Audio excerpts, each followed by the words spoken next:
C'est si délicieux. Nicole Carsanti, bonjour.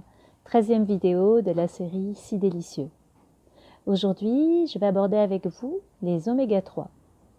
Donc, ce sont des graisses sous forme d'acides gras qualifiés d'essentiels, c'est-à-dire que nous ne savons pas les fabriquer et pourtant ils sont essentiels à notre organisme.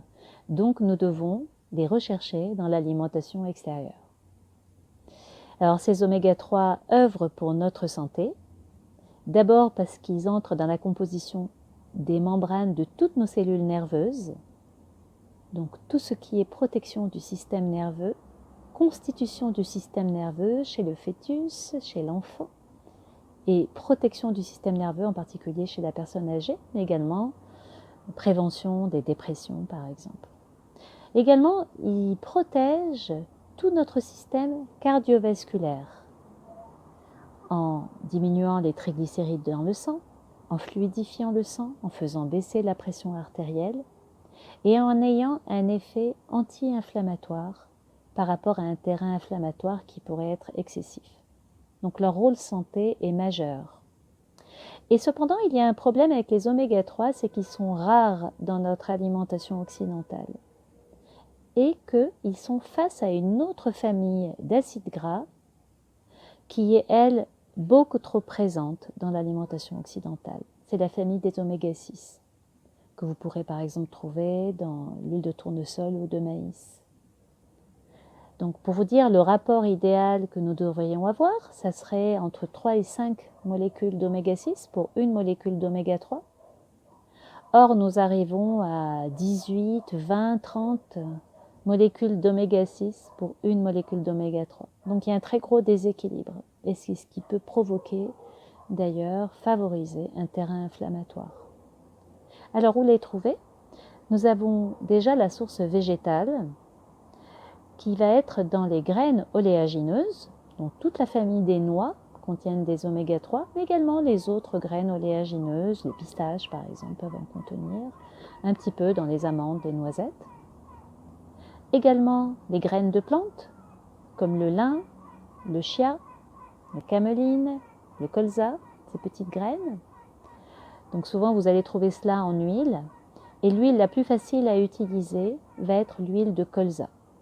Elle est bien équilibrée, elle est assez stable, et elle peut même se cuisiner à température douce. Bien sûr en assaisonnement également pour les autres huiles, également comme les huiles de noix, les huiles de soja qui contiennent des oméga 3 également. Vous allez les trouver également dans les végétaux avec des grandes feuilles vertes, comme les épinards, les feuilles de blette, toutes les salades sauvages, également dans la mâche et dans le pourpier, très riche en oméga 3. Les animaux, maintenant, vous allez les trouver chez des animaux marins qui vivent dans les mers froides et qui donc se créent une pellicule de gras importante pour lutter contre le froid. Ces poissons mangent donc des produits de la mer, des petites algues, qui sont riches en oméga 3 et c'est pour ça qu'ils les contiennent. Et donc là, je conseille plutôt les petits poissons gras pour éviter de vous intoxiquer avec les métaux lourds. Donc là, nous avons les sardines, les maquereaux, les harengs, les anchois.